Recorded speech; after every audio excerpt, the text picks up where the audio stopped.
Hey, what's up you guys? It's me, Truebrilliance, back with a video. Welcome, welcome, welcome. Mwah, mwah, mwah. So in today's video, we're going to be talking about the outer planets in the natal chart. So getting you guys to better understand what the outer planets represent and how their energies play out in your life. First, just want to let anybody know if you would like to book a reading with me, please don't hesitate to visit my website, www.queensandthrones.com. I do astrology and tarot services and also astral counseling to help you better understand your natal chart from a psychological point of view. I am an psychological astrologer, so I deal more with the psyche and what's going on deeply in the unconscious and subconscious minds. And so I am very into psychoanalyzing people, and I use astrology to do so. So if you would like an astrology reading from me, or you would like me to look into the synastry of your relationships, please don't hesitate to visit my website, okay? And also, I'm having a goddess retreat February 6th through the 10th here in Scottsdale, Arizona. So it's a all women's goddess retreat where we are going to be focusing on the lunar frequency, healing of the emotions, also manifesting and learning about the feminine and goddess arts. Okay, so if you are interested, if you're somebody last minute that wants to come join, I could possibly accommodate you. So please hit the link down below if you are interested in that. Only serious inquiries, please. I've had quite a few people inquire and they were not serious about coming, and I really don't have time to sift through those types of emails and inquiries. So I really am busy right now, so only contact me if you are really serious about coming and you're available for those dates and you are ready to put down a deposit, okay, like today. Okay, all right, so let's go ahead and get into this video. Okay, so it's very important for you to understand how these planetary energies are working in your life, okay? So we're going to talk about Neptune, Uranus, and Pluto. And I am one of those astrologers who believes that the outer planets do affect us directly in our personal life and in our lives. It's not a personal planet, so it doesn't like affect us on our day-to-day, but it affects the overall themes that are taking place in our life. And I do think that you can clearly see outer planet placements live in action in people's lives. A lot of people make the outer planets very detached, like it's very detached from reality, and I don't view it that way. I actually experience the outer planets very personally in my life. Of course, that can really depend upon where the outer planets are placed. If they're placed more in the personal houses, which is like the 1st through the 6th house, or if it's placed more in the outer houses, which is there's my cat, you guys. Lulu, come here. Say hi to the camera.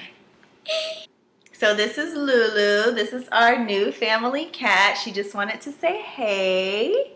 She is very mild natured, and she's actually a Leo. She's a Leo, you guys, born August 21st, not that long after my daughters. And so she's the new addition to the family, and I love her so much. Okay, first let's talk about Neptune, because I feel like a lot of people struggle with Neptune's energy. I am also the type of astrologer, for me, I mostly look at Neptune as being a malefic. And that is because from what I have experienced, meaning from the actual proof that I've seen in people's lives, so not in theory. I don't really go by theory. I don't even really like the concept of things in theory, because if something's in theory, it's just a concept. It's just a mental construct. It's not something that is foundational. It's not foundational wisdom. Foundational wisdom is experiencing something for yourself, or you seeing something in your reality and how it plays out in your reality, or how it plays out in your experience. And that's the type of person that I am. I go off of experience, not off of a theory, the way something could be. I go off what I've actually seen with my own 2 eyes and what I've experienced even with my 3rd eye, So Neptune, I feel, can really operate as a malefic, and I think this is something that people overlook a lot, because Pluto and Saturn are the planets that get the bad rep in astrology for being the malefics, when really I think Neptune can wreak more havoc in a person's life, more havoc than Saturn and Pluto combined. Sometimes it can really throw you off, because Neptune is illusionary in nature. And when I think about Neptune, I always describe it to my clients as it casts a fog over your consciousness, okay? So casting a fog over your consciousness can mean a lot of things. It can put filters over your mind so that you're not really seeing things the way that they really are. You're seeing things in a distorted type of way, okay? So that's the first thing that you really need to understand about Neptune. It distorts your perception of things. It can be like walking through a hall of mirrors, you know, at times. It also is a very idealistic energy, okay? So Neptune is something where you always want to think for the best. Even if you have things in your reality showing you the opposite of that, or showing you something different, it's like you're going to gloss over those details, right? You're going to gloss over what you see and what you know for what you want to be true, right? And this is why it rules the fantasy, right? This is why it rules belief. And so with Neptune, belief takes precedence over reality, okay? Now, where this is good at is it's good for the imagination and it's good for creativity.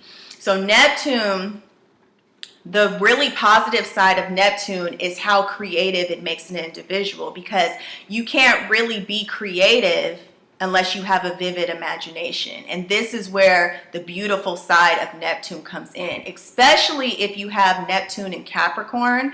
I feel like this generation is able to bring the dream into reality, because Capricorn is the real quote unquote world. It's the structures of reality, and to be able to bring Neptune and put it into Capricorn, I think is really powerful. And not just that placement, but I'm just using that as an example for people that have Neptune and Capricorn. Neptune and Capricorn is a really big generation. A lot of people have that. Is an area of life that I call it blurred lines, okay? It's like where the lines can be blurred. So it's either you're the one that's blurring the lines, or the lines are blurred just like outside of you, because it can go either way. It could be a fantasy that you're creating for yourself, or it could be just manifesting your reality that way.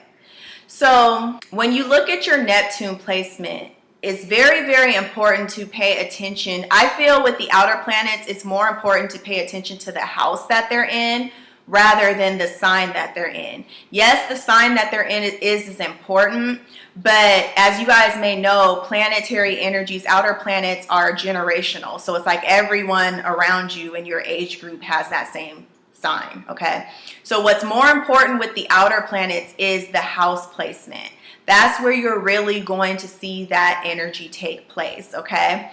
So when you're looking at your natal chart, you want to look for your Neptune placement. Okay, two things to really pay attention to: the house that Neptune is in, and the aspects that Neptune is making to any other planets, especially personal planets, okay?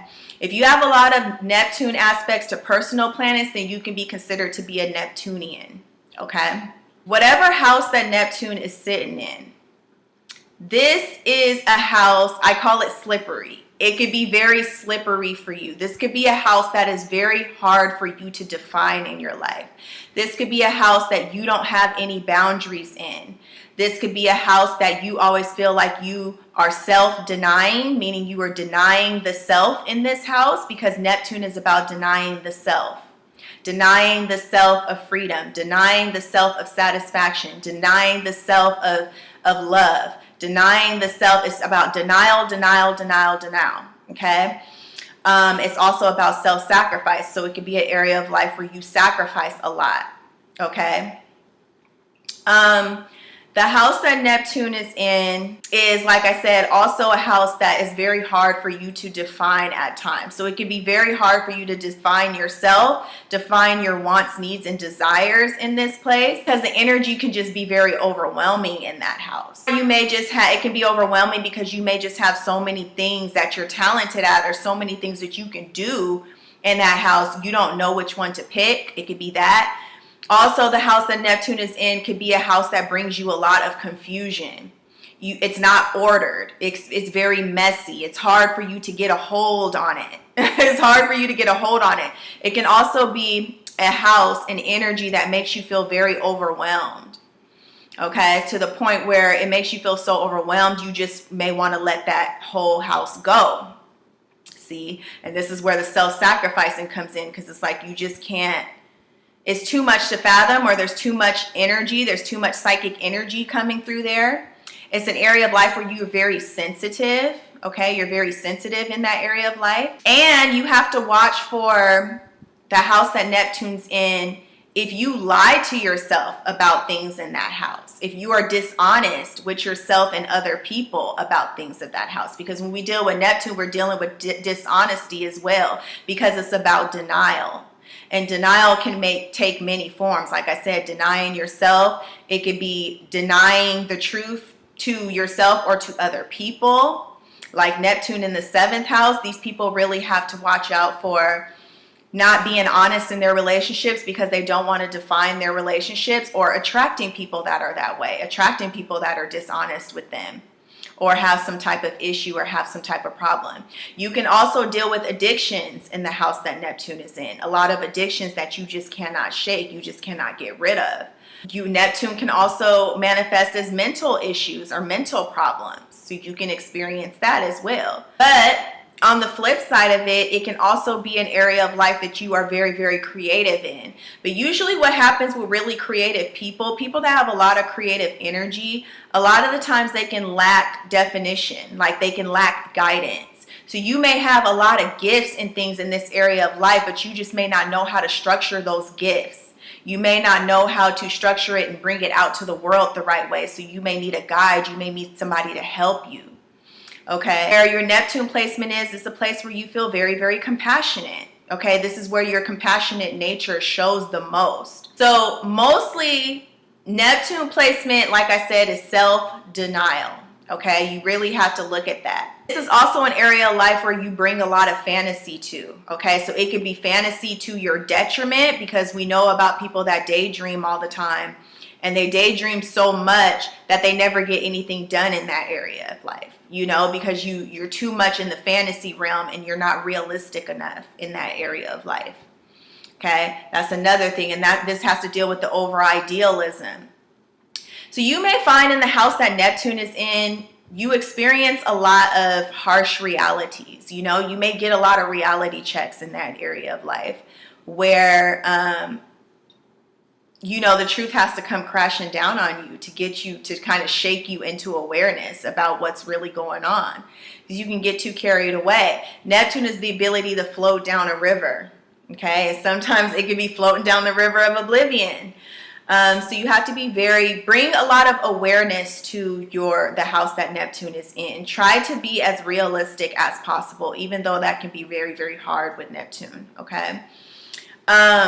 Try to bring out your creativity. The gift with Neptune is the creativity, how creative you are, which it can even be on a genius level. Okay, it can be on a genius level with Neptune, where it's like you are so creative. Neptune in the 3rd house could be a creative writer. Okay, Neptune in the 2nd house, you can have a lot of creative gifts that make you a very, very valuable person, because 2nd house is about our self-worth and self-value. Neptune in the 10th house, you can have a lot of creative gifts to bring to your career. You just may not work that well in a structured type of way. And that could be what the problem is. Like somebody has Neptune in the 10th, you can't work a 9-to-5 job. That's going to be it's going to be too structured for you. Neptune doesn't like structure. Neptune likes to go with the flow. So whatever house Neptune is in, that's where you like to go with the flow. You don't like too many limitations around you. You don't like to do things at a particular time, at this time. Neptune don't like that. Neptune does not like to be confined. Neptune is the cosmic sea. It's the cosmic ocean. It just needs to be able to float to wherever it needs to go. Neptune was not made to be directed. That's not what Neptune is. This is why whenever you try to direct Neptune, it turns into chaos. That's when the chaos energy comes in, when you try to control Neptune. You can't control Neptune. You just got to learn to flow. Okay, so whatever area of life Neptune is in, you got to learn to go with the flow. You just got to let things kind of happen as they will. Okay, and that's where the self-sacrifice comes in. Because that's the ultimate lesson of Neptune, is teaching us to sacrifice ourselves to the universe. Sacrifice ourselves to the natural flow of life. That is the largest lesson that Neptune is trying to teach us, to surrender. Okay? But not to your detriment. See, that's why you got to be careful there. Okay, so let's move on to Uranus. Now this is where you need your freedom at, okay? So it's very, very important to know with your Uranian placement, this is where you need freedom. This is where you need to be different. This is where you need to break outside of the box. If you try to follow the traditional way in the house that Uranus is in, it's never going to work for you. And Uranus is always going to bring disruption to your life if you try to do things in the traditional way. That's what people don't understand. People just think that Uranus is just a disruptor, just to be a disruptor. No, Uranus is constantly going to make things unstable for you until you do something different. Okay, so you're not meant to follow the crowd in the house that Uranus is in. You are meant to be a pioneer. You are meant to be different. You're meant to be an alien in the house that Uranus is in. Okay, Uranus does not want you to be complacent. Okay, it doesn't want you to follow the crowd. It wants you to innovate. So wherever Uranus is, whatever house Uranus is in your natal chart, that is where you are to innovate. Come up with a completely new way of doing that house. Okay, Uranus in the second house. Innovate when it comes to making money. If you try to make money in the traditional way, your money's always going to be unstable. You see how that works? And see, people just think, this is what surface level astrologers think. Oh, Uranus in the second house just means that you're going to be unstable. Your money's going to be up and down for the rest of your life, and you're always going to gain money suddenly and lose it suddenly. But that's not true. Uranus in the second house, you're supposed to innovate your way of making money, meaning come up with a totally new way to make money for yourself that nobody else has thought of before.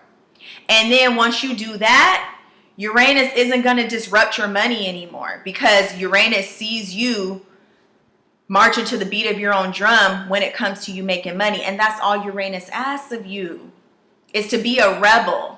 That's what Uranus wants from you, is to be a rebel in the area that Uranus is in.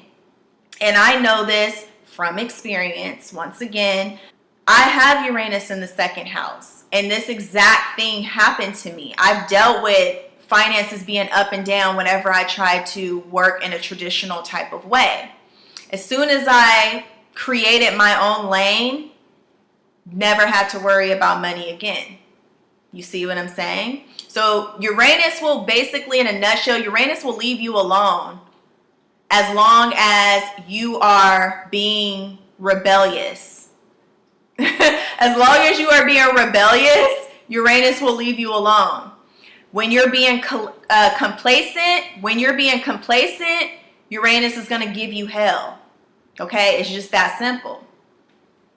Now, Uranus in the third house is trying to get you to think different, change your mindset. It's the way that you're thinking that's the problem. So again, if you're thinking like other people, you're following other people's thought processes, you're following other people's opinions, Uranus is going to make it so that people are always going to talk shit about you. People are always starting arguments with you. You're always getting into disruptive conversations with people until you learn to detach, because Uranus is also about detachment as well. Until you learn to detach from other people's opinions and thoughts about you and think for yourself. See how that works? So let's go back to Uranus being about detachment.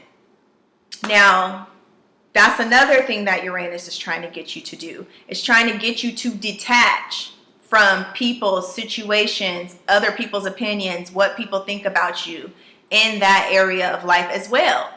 So back to Uranus in the second house, your value system. You will realize that you have a different value system from other people. So you need to detach from what other people's values are and stick to what your unique value system is.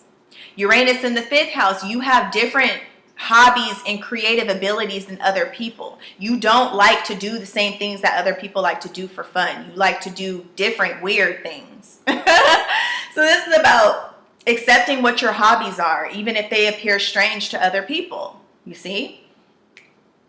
Uranus in the seventh house, you need freedom in your relationships. You like alternative lifestyles. You like alternative relationships. Maybe you like polygamy. Maybe you like same-sex relationships. Maybe you like, open relationships, right? Non-traditional relationships. That's Uranus in the seventh house. So if you're over here trying to be in a monogamous relationship and make it work, guess what? Uranus is going to disrupt your relationship every time. It's going to cause tower moment after tower moment after tower moment. Why? Because you're supposed to deviate, which Uranus is about, deviating, take a detour from the normal way of doing things. Uranus does not like tradition. Uranus is here to break tradition. Uranus is here to get you to stand apart from what everybody else is doing, even if it's weird. And see, this is where detachment comes in. And I'm going to be doing another video about Aquarius and this Aquarian energy that we're going in, and how everybody needs to learn to detach right now from the things that you've been attached to. Otherwise, you're going to have a very hard time in this new energy that's coming. So with Uranus, you got to do something different than the way that other people do it. And then you have to detach from their opinions about it. Okay, does that make sense? Do it your own way and then detach from what others think about you. Uranus in the 10th house. I come across tons of people that have Uranus in the 10th house trying to work a traditional 9-to-5 job, 9-to-5 career, corporate ladder career. And they're never satisfied. They feel like they're thwarting their creativity. They always feel like they're supposed to be doing something different, but they don't know what. Okay, you're supposed to be making up your own career path. It's best for Uranus in the 10th house really to be your own CEO and own your own business, because that way you can completely call your own shots on what it is that you want to do, but also creating a business that's very innovative, something futuristic. Uranus is 10 steps ahead of the average person, okay? Uranus is what's going to be popping 10, 15 years from now. So what you do in the now is you innovate by you starting that thing that's going to be popping 10 or 15 years from now. Now, what happens when you go off the beaten track and you start something that's not popping right now? Everybody's going to look at you crazy. Oh, you crazy. Like, what are you doing? That's whack. That's corny. That's this and that's that. And then 10 years later, everybody's doing the same thing that you was doing 10 years ago. That's Uranus, okay? So not being afraid to try that new thing, okay? So take this knowledge that I'm giving you and put it in context to the house that Uranus is in your chart, and voila, you have what you were supposed to be doing in that area of life, okay? And it's not something that's hard to figure out. Okay, this is what you were supposed to be doing different from other people. You're not going to be doing things like other people do it. Like Uranus in the 6th house, your daily routine is going to be off kilter. It's going to be off beat.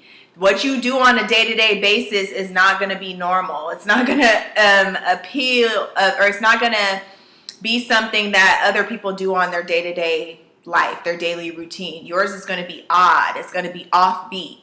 When you think about Uranus, it's offbeat. It's a beat that you can't catch. Okay? It's a beat that you can't catch. That's Uranus. And it's also unpredictable. Uranus is very unpredictable, so it's something that you can't predict. But it's also it's an area of life that you need a lot of freedom in. So when you have Uranus in the 6th house, for example, you need a lot of freedom in your daily routine. You can't follow a normal schedule, Uranus in the 6th house. You can't get up in the morning, brush your teeth, wash your face, take a shower, cook breakfast. That's boring to you. Like, you just know you gotta have something different in your daily routine every day. Your daily routine gotta be something new that you're experiencing every day. So honor your Uranus, you guys. Really learn to honor your Uranus. A lot of people don't talk about Uranus. They don't know a lot about Uranus. But Uranus is what liberates you. Like I keep on saying, it liberates you from the mundane. And a lot of people get tired of the mundane. I know I'm tired of it. So think of it that way. Uranus is what liberates you from the mundane. It liberates you from being complacent. It liberates you from being like other people. Uranus in the 4th house can be detaching or rebelling from your family traditions, the way that your family normally does things. Detaching from having a traditional family. Maybe you are to be the one to go off and create your own family line and your own family structure that looks nothing like your past, that looks nothing like tradition. Uranus doesn't like the past. Uranus says to hell with the past. Like the past is dead. Nobody cares about the past. That's why a lot of people like Uranian, Aquarian people, when it comes to 4th house issues, they really don't understand that. They're like, who cares? Like, I'm not attached to that. Because Uranus, Aquarius is about detachment. Okay? All right, so let's move on to Pluto. Ooh. Pluto is asking you to transform and transmute whatever house that it's in. It's asking you to engage deeply, research, get involved in the divine mystery of what that house represents. It's also asking you to go into the taboo areas of where that house represents.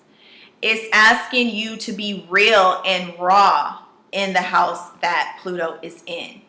It's also asking you or telling you that this is where the extreme side of your personality comes out. This is also where you may hold a lot of secrets. The house that Pluto is in is where you hold a lot of secrets. It's the hidden part of your personality. Okay? It's all your subconscious drives. It's the things that drive you on a subconscious level, the things that you want to keep under wraps, the things that you don't really want people to know about. Okay? So whatever house that Pluto is in, that's going to represent that. It's also going to be a house, like I said, where you're going to have a lot of secrets. Okay? You may even be very paranoid about the things of this house. You don't want anybody to know about these things. Pluto in your 4th house, you have a lot of family secrets. You may hide things like abuse in this house. You may hide power struggles. You may hide secrets that can threaten to tear people apart. So if you have Pluto in your 4th house, like I said, it's family secrets. Maybe you're hiding family abuse and you don't want anybody to know about it because you may be ashamed about it, or you may feel very exposed if people were to know about these things. Pluto in the 7th house, you have a lot of secrets when it comes to relationships. Perhaps you engage in a lot of secret behaviors. Maybe you engage in BDSM and you don't want people to know about it. It's an area of life where you go to extremes too. It's kind of the place where it's like people see a different side of you than what the ordinary masses may see. So like I said, going back to Pluto in the 4th house, your family sees an extreme part of your nature that you only express around them. Other people don't know this side of you. Pluto in the 7th house, you express your extreme part of your nature when you're in a one-to-one relationship or partnership with another person, but you don't let other people see that. Like you wouldn't display that side at work. You wouldn't display that side, your creativity or your art. You know what I mean? It's that type of thing, the part that you keep hidden. Your secretive side. Your Pluto placement is your secretive side. Okay? But it's also where all of your demons lie too. It's where all of your demons lie, and it's also where you fight a lot of your demons.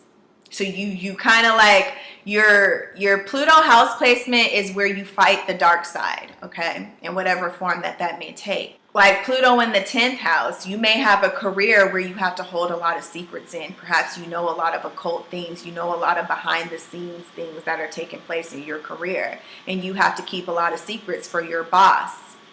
Or the type of work that you do is very covert. Or maybe you're a spy or something like that. It's also the area of life where it's like you get to see the realest part of human nature.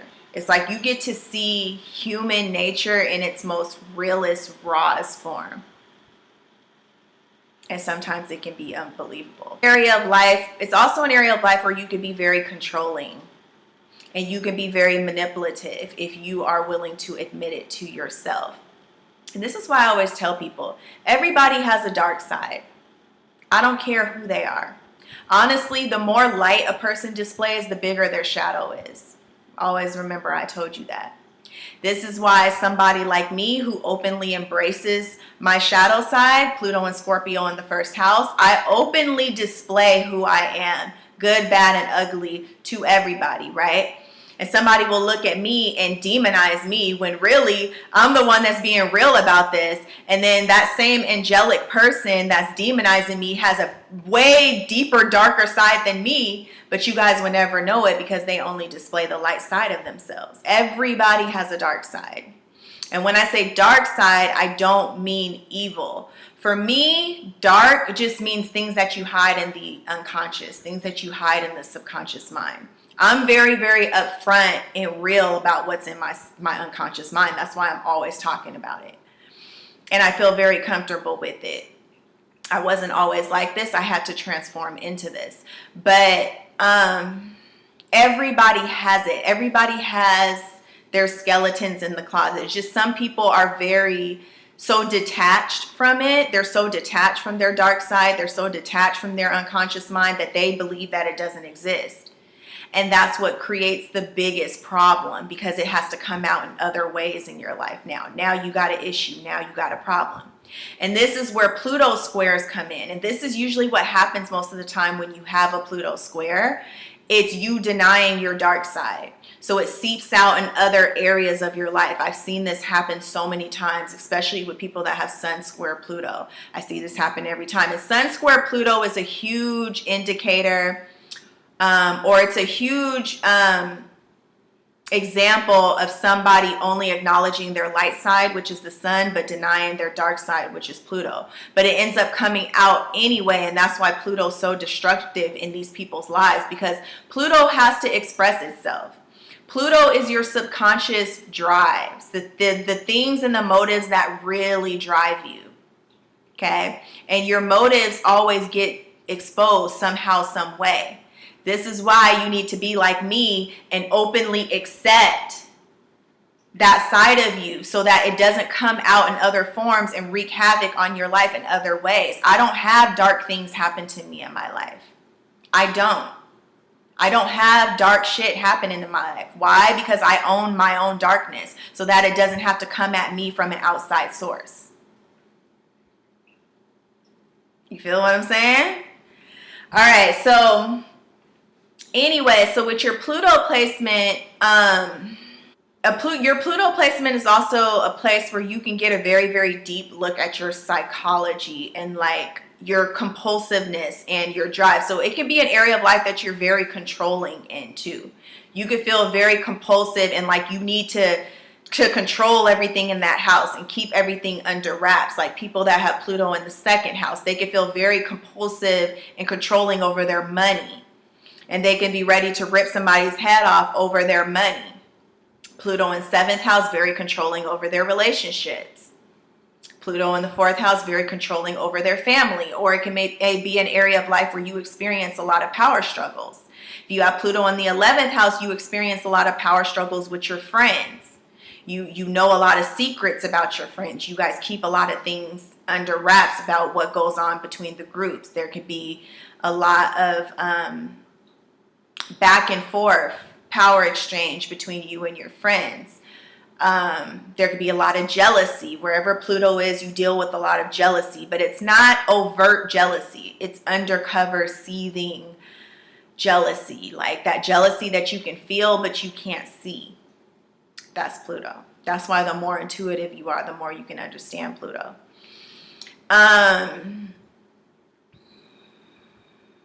Pluto in the 12th house can feel like spiritual attacks, like you're being spiritually attacked. Pluto has to deal with your power, okay? This is the simplest way to understand Pluto. It's like I said, it's either you have the power yourself or you're giving your power away. It's one of the two. When you give your power away, it's like somebody else is dominating you. Somebody else has control over your soul. Because when we deal with Pluto, it's about somebody having control over your soul. So this is why you have to take your power back in the area that Pluto is in. And you have to empower yourself through that house so that you can take back control of that house. It's either one of the two.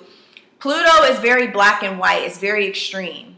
Either I'm going to control you or you're going to control me. One of the two. And I'm talking about the house placement. I'm going to control you or you're going to control me. That's how you think about your Pluto house placement. Either the house is going to control you or you're going to control the house. You are going to take your power back in that house. Okay. Like with Pluto in the third house, this could be your conversations. You can get into a lot of power struggles with your conversations with people, a lot of arguments, a lot of disagreements, because you could be a very powerful speaker with Pluto being in the third house, but you could always be getting backlash of people saying things about you, tit for tat, this and that through your conversations. And then your Pluto placement is also an area of life that you're very intensely involved in. It's like it heightens your energy, you know. So with Pluto in the third, you get intensely involved in these conversations with people, and it kind of keeps you stuck there. And you know, because Pluto is soul bonding, so it's something that deeply bonds you to something. It's also something that's very hard for you to let go of too. That's another thing. Pluto's energy will suck you up. Like it'll suck you to the depths. Like it will not let you go. This is why you have to gain your power back with Pluto, because otherwise it will consume you. The Pluto placement, it will consume you. And that's why Pluto is about your spiritual power. Okay. Okay, you guys, so that's pretty much all I have for this. I just want to come through and clarify that for you guys and kind of give you guys my take on the outer planets through the houses. And just so you guys can get a little bit of ideas, I hope I gave you guys some examples. And if I didn't talk specifically about your placement, hopefully out of one of them between Neptune, Uranus, or Pluto, I talked about one of your house placements, right? And so when I go live, you guys will be able to ask me more questions about this and all of that. But until then, please follow me on social media at Truebrilliance, and also follow me on Twitter at Queensandthrones. I wish you guys the best, and I'll be talking to you guys again. Love. Bye.